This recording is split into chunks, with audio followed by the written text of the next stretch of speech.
Dear friends, greetings to all of you in the sweet name of our Lord Jesus Christ. Hope you are all very well with the blessing of our Lord Jesus. பிரியமானவர்களே, இயேசு கிறிஸ்துவின் இனிய நாமத்தில் நான் உங்களை வாழ்த்துக்கிறேன். எப்படி இருக்கீங்க? சௌக்கியமா இருக்கீங்களா? Let me read the word of God written in the Gospel of John, chapter 11, verses 25. I am the resurrection and the life. Whoever believes in me will live even though they dies. யோவான் இதன் சுவிசேஷம் 11ஆம் அதிகாரம் வசனம் 25. நானே உயிர்த்தலும் ஜீவனுமாய் இருக்கிறேன். என்னை விசுவாசிக்கிறவன் மரித்தாலும் பிழைப்பான். பிரியமானவர்களே, நமது பாவங்களுக்காக பாடுபட்டு மரித்து நமக்காக உயிர்த்தெழுந்து நம்மில் வாசம் செய்து கொண்டிருக்கிற நம்முடைய கர்த்தராகிய ஆண்டவர் இயேசு கிறிஸ்துவுக்கு முதலாவதாக இந்த நாளிலே இந்த நேரத்திலே நன்றி செலுத்துவோம், அவரை துதிப்போம், அவரை வணங்குவோம், அவரை புகழுவோம், அவரை மகிமைப்படுத்துவோம்.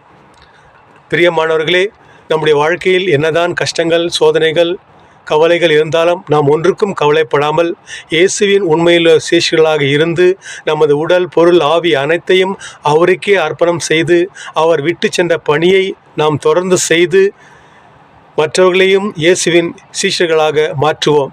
ஏனென்றால் நம்முடைய ஆண்டவராகிய இயேசு கிறிஸ்து தான் உண்மையுள்ள ஆண்டவர்.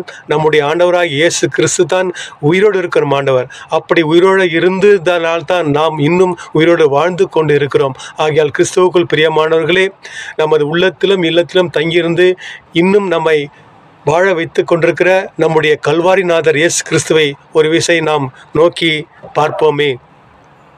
கல்வாரியின் கருணை இதே காயங்களில் காணுதே, கர்த்தன் இயேசு பார் நமக்காய் கஷ்டங்கள் சகித்தாரே, விலையேற பெற்ற திரு ரத்தமே அவர் விழாவே நின்று பாயுதே, விலையேற பெற்ற திரு ரத்தமே அவர் விழாவே நின்று பாயுதே, விலையேற பெற்றோனாய் நம்மை மாற்ற விலையாக ஈந்தனரே, விலையேற பெற்றோனாய் நம்மை மாற்ற விலையாக ஈந்தனரே.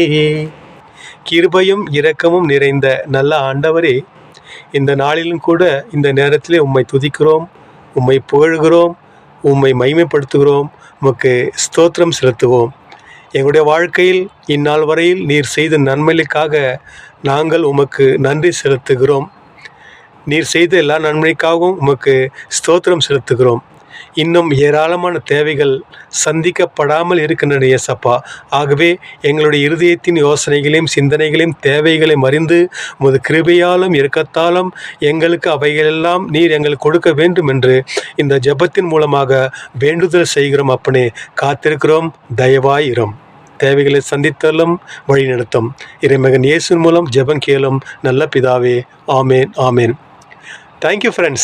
See you in the next week. Till then, it is Sarul from Bangalore. Bye bye. God bless you.